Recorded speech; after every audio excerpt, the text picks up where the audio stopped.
Les prochains, on parle encore de cercle. Donc, tous les diamètres d'un cercle sont isométriques. Un diamètre passe par le centre du cercle, obligatoirement. Donc, si on a un cercle quelconque, on a le centre ici, O. Je peux tracer un diamètre quelconque. Donc, si je prends le diamètre ici qui passe par le centre du cercle, je peux l'appeler AB. Puis ensuite de ça, je prends un autre diamètre ici qui passe, ça passe obligatoirement par le centre, ici, que je peux nommer MN. La longueur de AB est obligatoirement la même mesure que MN, parce que c'est tous les deux les diamètres d'un même cercle. Ça, c'est une première propriété.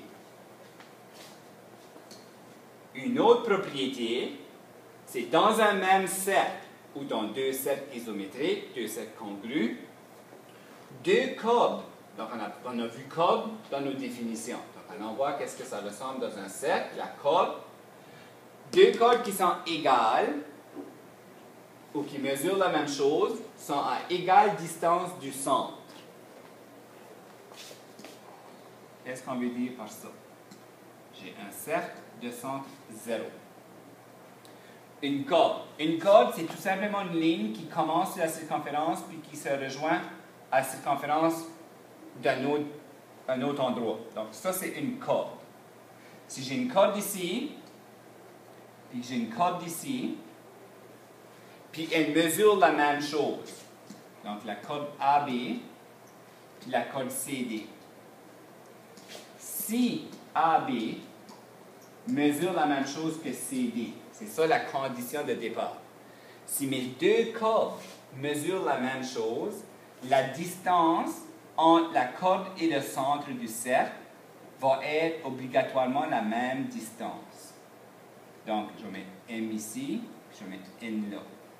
Donc, puisque AB mesure la même chose que CD, NO et MO sont obligés d'être égales. Alors, NO est égal à MO. Je dois expliquer maintenant, quand on parle de la distance, il faut toujours prendre la distance la plus courte. Parce que j'aurais pu prendre ma distance ici, j'aurais pu la prendre là, j'aurais pu la prendre de différentes façons. Quand vous allez rencontrer la distance la plus courte ou la distance entre un point et une droite, il faut toujours la mesurer à 90 degrés. Donc ici, il faut que ce soit un angle de 90 degrés. Sinon, on n'est pas en train de parler de la distance la plus courte, puis on peut varier d'un côté à l'autre. Il faut vraiment avoir la distance la plus courte, c'est-à-dire à 90 degrés. Ça, c'est une chose qu'il faut respecter. Okay. Je pense que j'ai tout dit que j'avais à dire pour ça. Le prochain.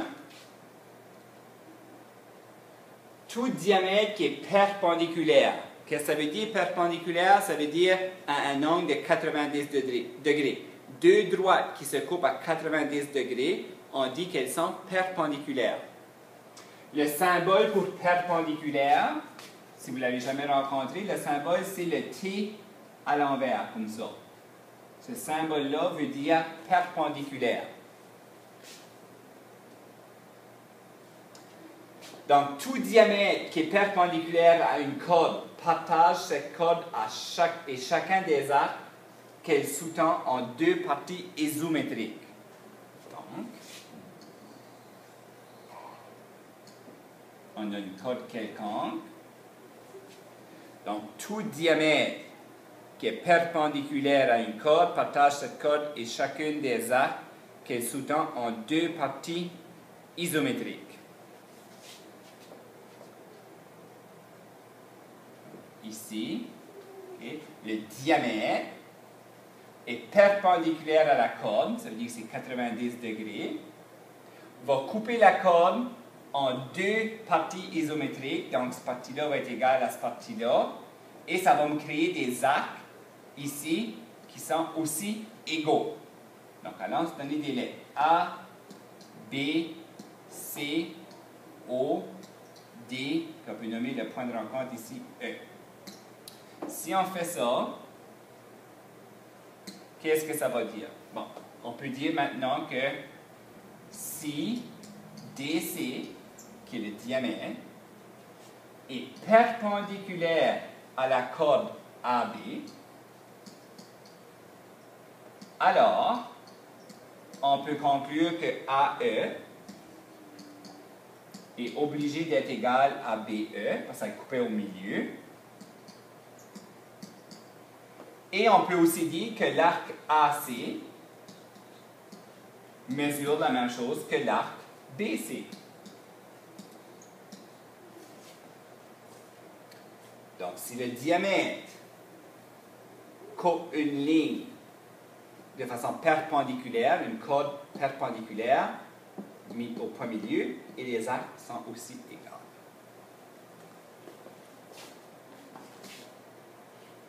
Si vous avez besoin de prendre une pause, mettez pause, allez prendre une marche, puis revenez. Je sais que ce n'est pas le cours le plus intéressant parce que c'est des définitions puis des théorèmes, mais il faut passer au travers. Donc, si vous avez une pause, allez prendre une pause tout de suite. Moi, je vais continuer, puis vous viendrez quand vous dépasserez, puis vous continuez vos notes quand vous vous sentez capable de le faire de nouveau.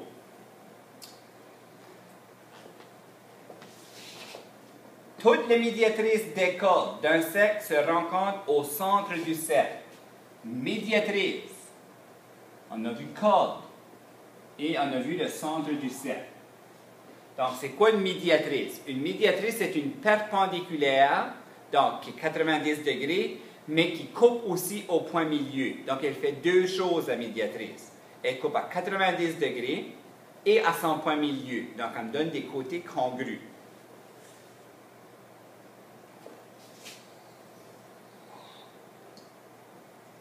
Donc, si je fais ça ici, puis je fais une corde. Donc, pour qu'elle soit une médiatrice, pour que AB soit médiatrice de MN, il faut que ça coupe à 90 degrés et ça coupe en deux parties égales. Donc, si AB est médiatrice,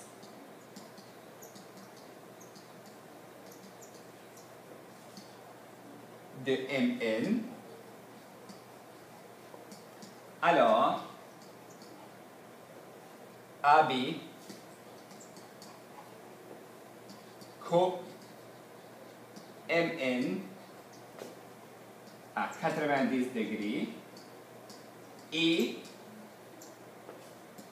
à son point milieu.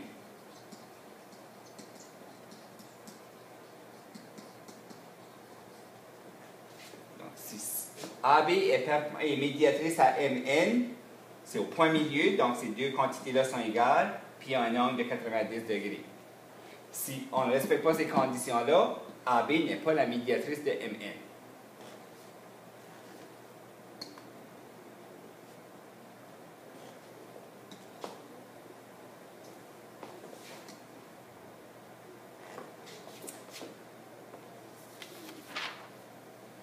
Toute perpendiculaire à l'extrémité d'un rayon est tangente au cercle et réciproquement. Tangente, on a vu ce mot-là dans les définitions. Qu'est-ce que ça veut dire? Tangente, c'est une droite qui touche un cercle à un point seulement. Donc, si j'ai un cercle ici, et je trace une droite à l'extérieur qui passe et qui touche le cercle à sa circonférence à un point seulement. AB, à ce moment-là, c'est une tangente au cercle. Donc, c'est ça le mot tangente. Donc, toute perpendiculaire à l'extrémité du rayon, donc si je trace le rayon maintenant entre le centre et le point de rencontre, c'est obligé d'être perpendiculaire. Donc, c'est obligé de couper à 90 degrés. Peu importe où je trace une tangente à un cercle, je peux la tracer ici, ma tangente, à touchant un point. Si je prends le centre du cercle et je me rends jusqu'au point de tangente, c'est obligé de me donner 90 degrés. Okay? Donc, ça va toujours être vrai, ça.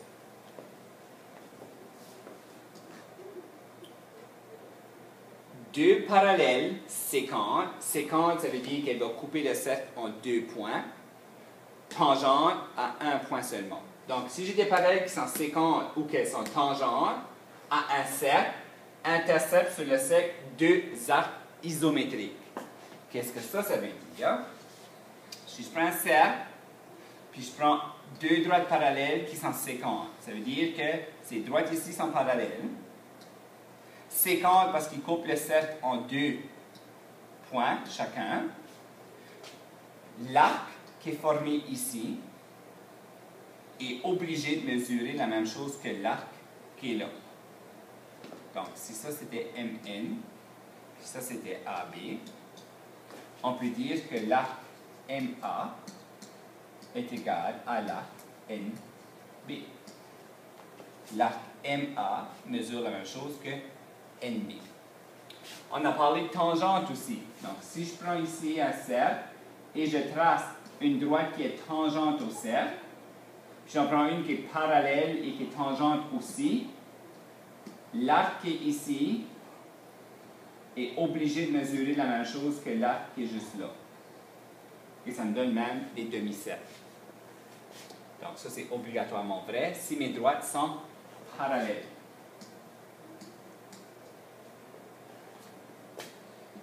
Le prochain,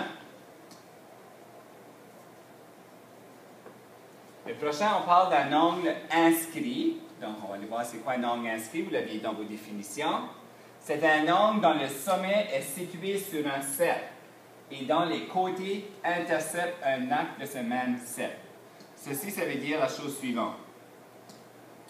Si mon angle commence sur le cercle, je vais placer mon sommet sur le cercle de nouveau, puis je m'en viens finir sur la circonférence de nouveau.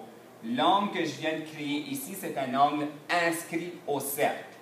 Puis ça, je peux l'avoir sous différents formats. Je peux commencer ici, aller là, m'en venir ici.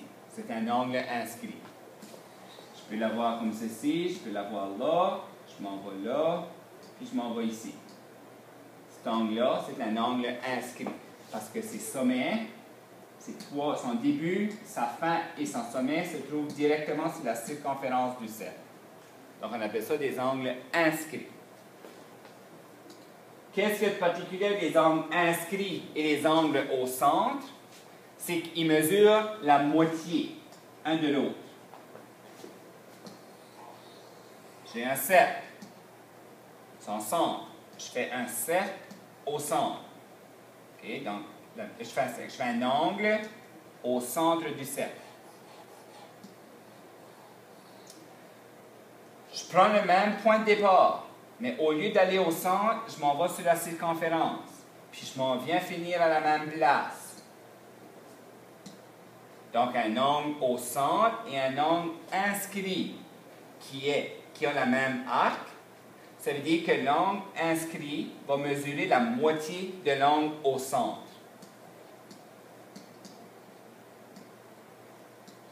Donc on peut dire que l'angle ABC est égal à la moitié de AOC.